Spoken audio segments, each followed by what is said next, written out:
It was a quiet night at the hospital. Emergency lights gave a soft glow on the clean walls, creating a feeling of calm. Nurses and doctors working the night shift shared quiet talks as the occasional sound of footsteps bounced through the empty hallways. Tonight seemed calm until the automatic doors at the main entrance slowly slid open. Everyone thought it was a patient coming in, but instead a German Shepherd came in. Its fur was dirty with dry mud, its deep eyes showing both tiredness and strong. Well, this was Max, a retired dog who had once worked proudly in the police. Max walked slowly but with clear purpose, holding something in his mouth, a small bundle gently covered in an old cloth. The nurses gave shocked looks. One of them waited but then walked forward, curiosity winning over fear. As the bundle was gently opened, it felt like all the air had disappeared from the room. Inside was a baby, tiny, weak and trying hard to breathe. Its skin was pale and its chest moved up and down unevenly. "Oh, my God, it's a baby," a nurse said, her voice shaking with shock. Suddenly the quiet night was broken as the emergency room came to life. Nurses and doctors rushed to help, their fast footsteps sounding loud in the halls. Equipment was quickly set up as the medical team tried to save the weak baby, each second passing like a fast countdown. No one in the emergency room could believe what they were seeing. A dog had come into the hospital carrying a baby that was close to death. Max stood still, quiet and calm, showing no signs of fear or worry. His eyes, however, were full of a deep request for help. The nurses and doctors, though used to many emergencies, had never faced anything like this before. "Quick, check his breathing and heartbeat," one of the doctors said, snapping everyone into action. Another nurse bent beside the bundle, her hands shaking as she carefully opened the cloth. The baby's skin was freezing cold to the touch, his tiny body dirty, and his breathing was weak and uneven. "This child is very thirsty and underfed," the lead doctor said seriously. "We need to give him fluids now. We must fix his breathing right away." The heart machine gave a slow, soft beeping sound showing how serious the baby's condition was. A nurse quickly gave the baby oxygen, carefully changing the amount of air. Everyone worked quietly, the pressure heavy in the air as they rushed to save the baby's life. As the medical team stayed focused on the baby, one of the nurses kept looking at Max again and again. The German Shepherd stayed near the entrance without moving, his eyes locked on the child as if hoping for a miracle. He didn't bark or growl. He just watched, his eyes showing a smartness and urgency that felt almost human. "This is so strange. How did he know to bring the baby here?"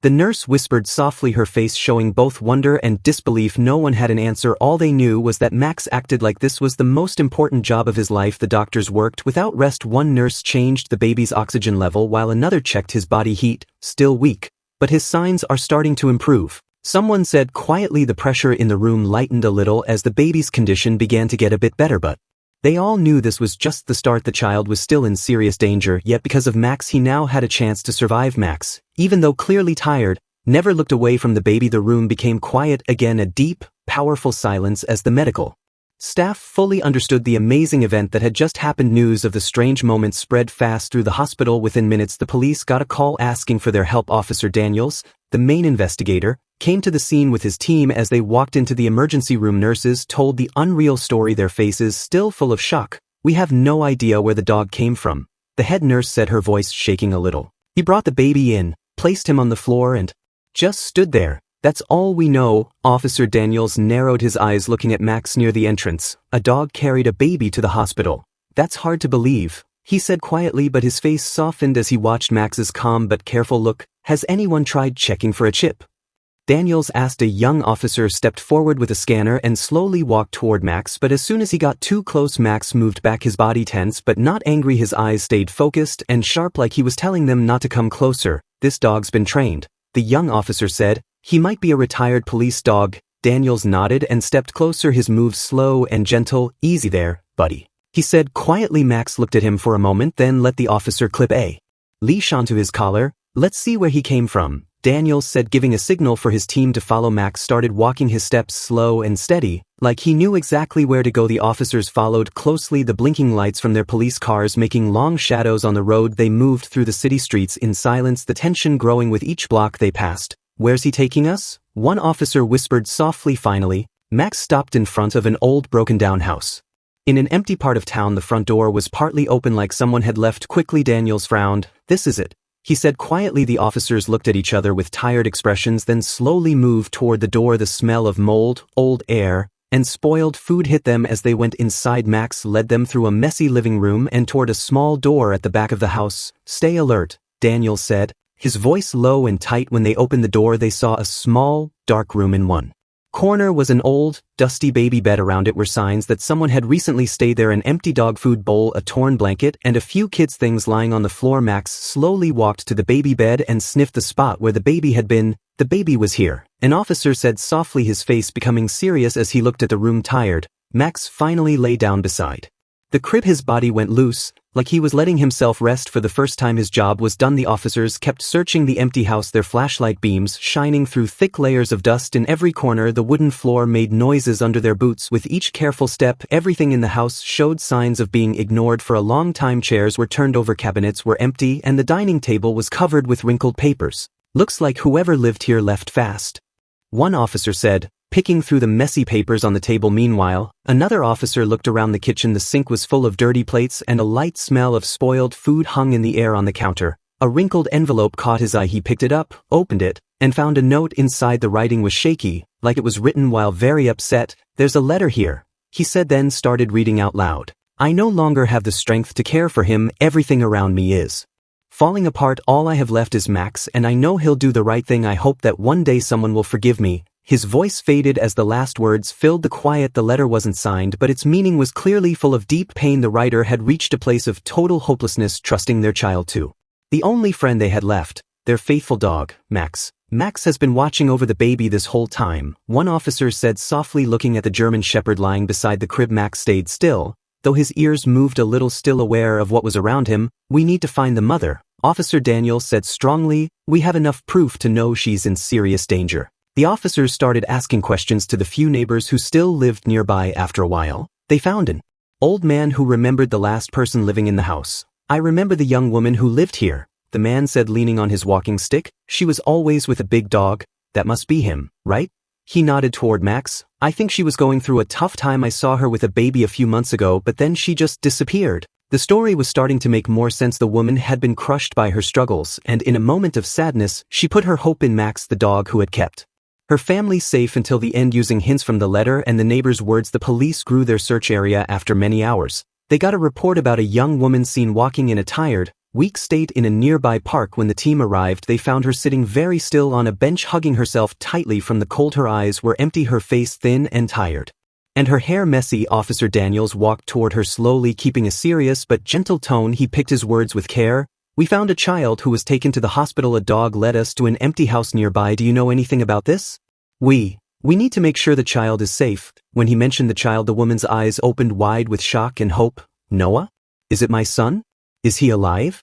she said, her voice shaking as tears ran down her face. She put her hands over her mouth, her body shaking with strong feelings. Daniels looked at his team, knowing they had found the right person. He gave a small nod and calmly told her, "We found him. Noah is getting care at the hospital. He's stable, but still being watched closely." Rachel began to cry hard. After days of sadness, she finally heard a little bit of hope. Medical staff quickly put her on a stretcher to check her health. As they went back to the hospital, Rachel started to tell her story. "Noah's father left us right after he was born," she said, her voice rough with pain. "I tried to stay strong, but everything started to fall apart. We ran out of food, out of money. I couldn't keep going." Rachel stopped for a moment, her eyes far away as she thought of the hard times. "Max, he was always there for us. He never left me or Noah's. When I was too weak to go on, I told Max. I asked him to take Noah somewhere safe." Silence filled the ambulance as the officers and medical staff took in the weight of her words. The thought of a dog leading a child to the hospital seemed unbelievable, yet Max had done just that. When the ambulance reached the hospital, Rachel was taken to the children's care unit. Her heart beat fast as she walked toward the door. Even though he was tired, Max stood and walked beside her, his eyes focused and watchful. Inside the room, Rachel saw her son lying on a small bed surrounded by medical machines. His breathing was calm and his skin no longer looked sickly pale. Tears came to her eyes as she gently touched his tiny face. "Noah, my baby," she whispered, her voice breaking with feeling. Max stood quietly at the door, watching over them with calm, smart eyes. Rachel looked at him full of deep thanks. "Thank you, Max. You saved my son. You saved my family," she said softly, her voice shaking with emotion. The doctors and officers stood still, touched by the powerful moment happening in front of them. Max was no regular dog. He was a guard, a quiet hero who finished his mission with strong loyalty and love. Rachel was allowed to stay with Noah as doctors kept checking on his health. After a few hours, Noah started to show clear signs of Recovery though still weak, he began to respond softly to his mother's familiar voice. Rachel gently held his small hand, her eyes full of love and hope. Max lay near the doorway, his body still tired but his ears alert. The doctors and nurses who had seen the whole story could not hide their respect for the loyal dog. One nurse smiled and softly patted Max's head, whispering, "You're a real hero. Thanks to you, this little boy is alive." Max wagged his tail a little as if he understood the kind words. Rachel looked at Max with deep thanks. "You saved us. Max, I'll never forget what you did," she said quietly, her voice shaking with feeling. After a few days of care, the doctors said Noah was no longer in danger and was slowly getting better thanks to the hard work of the medical team. The boy was gaining his strength bit by bit. At the same time, social workers at the hospital helped Rachel find temporary housing and get important support. The day Rachel was allowed to leave came on a bright, sunny morning. She held Noah in her arms. Her face showed both tiredness and new hope as she walked out of the hospital doors. Sunlight shone on her son's face. Noah opened his eyes wide, curious, looking at his mother, then gave her a small, soft smile, the first one she had seen in days. Max walked beside them, his stance calm and steady, but alert as if he still had a job to protect them. Rachel stopped, bent down to gently stroke Max's head, and whispered, "We made it, Max. Thanks to you, we have a chance to start again." News of their touching story spread quickly through the local community. When Rachel arrived at her new home, strangers came with small gifts for Noah, clothes, food, and toys. Some even offered Rachel job chances, ready to help her rebuild her life. The first few days in their new home were hard, but with the help of kind neighbors and Max's strong loyalty, Rachel knew she didn't have to face everything alone anymore. She watched Noah crawl across the floor, his bright, lively eyes full of wonder.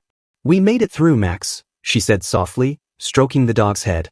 Max looked at her with calm, wise eyes, as if to say he understood. Max's story was not just about a miracle survival. It was proof of love and loyalty that goes beyond all limits. Rachel, Noah, and Max's emotional journey ended with a hopeful new beginning. This story teaches us something even deeper. The power of loyalty, love, and sacrifice can change a family's future forever. If you found this story inspiring, we'd love to hear your thoughts. Share your feelings in the comments below and tell us what you think about Max's amazing courage and the family's journey to survive and hope. Hit the like button if you want to help spread this positive message to more people. And don't forget to subscribe to the channel and turn on notifications so you won't miss more inspiring stories like this one. We are happy to have you as part of our growing community of people who love meaningful stories. Thank you for watching, and see you next time.